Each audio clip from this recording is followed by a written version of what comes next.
নমস্কার বন্ধুরা, আজকে দেখো আমি সাবুর পাঁপড় বানাবো। এই দেখো 1 কাপ সাবু নিলাম আমি। ছোট সাবু, তোমরা বড় সাবুও নিতে পারো। এটা ভালো করে ধুয়ে আমি ভিজিয়ে রাখবো। আমি দেখো ধুয়ে ভালো করে ভিজিয়ে রেখেছি। ছোট সাবু হলে 1 ঘন্টা 1.5 ঘন্টা হলেই ভিজে যায়। বড় সাবু হলে 3-4 ঘন্টা ভিজাতে হবে। তারপর দেখো 1 কাপ সাবুতে আমি 7 কাপ জল নিলাম। 7 কাপ জল নিয়ে এইটাকে আমি এই দেখো একটা গাবলাই, এগুলো গাবলাই করবে তাহলে ভালো হয়। এই দেখো সাবুটা একদম গলেছে। আমারটা অনেকক্ষণই ভিজিয়েছি, 3-4 ঘন্টা হয়েছিল ভিজিয়েছি। আমি না এই সাবুর পাঁপড়টা আমি বিকালে বানিয়েছি, কিন্তু তাও দেখো শুকনো হয়ে কত সুন্দর হয়ে গেছে। একদিনে রোদেই আমার শুকিয়ে গেছে। এখানটা আমি এরকম সময় সাবু এই পাঁপড় বানাই, কারণ এইখানে এখন খুব রোদের তাপ তো ওতেই হয়ে যায়। তারপর দেখো সাবুগুলো দিয়ে দিলাম, যেগুলো ভিজানো ছিল, দিয়ে নুনটা তোমরা যে যতটা খাবে ততটা দেবে। হ্যাঁ, নুন আবার বেশি দিলে শুকিয়ে গেলে নুনে আরও বেশি লাগে। তারপর দেখো গোলমরিচের গুঁড়ো দিলাম। আমি কাঁচা এই শুকনো লঙ্কা দিলাম না, বা কাঁচা লঙ্কাও দিলাম না। ঝাল আমার মেয়ে, ছোটো মেয়ে আছে তো খেতে পারবে না, ওই জন্য। তোমরা চাইলে চিলি ফ্লেক্সও দিতে পারো, আবার কাঁচা লঙ্কাও দিতে পারো, আবার ধনে পাতাও দিতে পারো।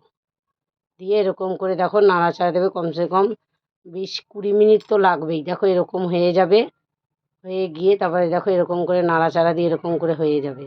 আমি ভিডিও বানানোর আগেও খুব পাঁপড় বানিয়েছি, তখন তো আর ভিডিও বানাইনি যে দেখাবো, এই জন্য এইবার বানালাম, ওই জন্য দেখালাম। তারপরে দেখো আমি নামিয়ে ঠান্ডা হয়ে গেছে। যখন আমি এটা বানাতে যাবো তখন জিরাটা দিয়েছি, কারণ আগে জিরাটা দিলে না পুরো সাবুর পাঁপড়টা পুরো হলুদ হয়ে যেত। ওই জন্য আমি জিরাটা পরে দিয়েছি। দিয়ে দেখো এরকম করে হবে।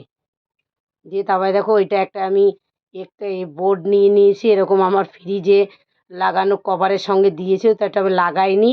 ওইটাকে আমি তেল ব্রাশ করে দেখো আমি এই সাবুর পাঁপড়গুলো দিয়ে দিলাম। এরকম করে দিয়ে দিতে হবে। অনেক সাবুর পাঁপড় হয়েছে। আমি আবার এতেও যে কটা ধরেছে, তারপরে আমি আবার বস্তার মধ্যেও দিয়েছিলাম। চালের বস্তা আছে, ওই চালের বস্তাতেও দিয়েছিলাম। দিয়ে এই দেখো এরকম করে হবে।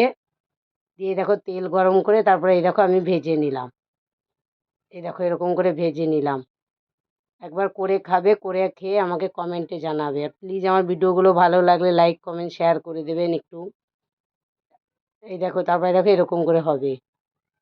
এরকম করে হয়ে নামিয়ে দেবে, নামিয়ে দিয়ে তারপরে এই দেখো এরকম করে তারপরে খেতে দেবে। একটু কড়া ভাজা হয়ে গেছে, তোমরা যেরকম হালকা ভাজা খাবে, আমাদের আবার একটু কড়া খায়, এই জন্য তোমরা হালকা ভাজলে হালকা ভেজে যায়। দেখো কত মুচমুচে হয়েছে, ওই জন্য বলছি। এ দেখো কত সুন্দর। চলো তাহলে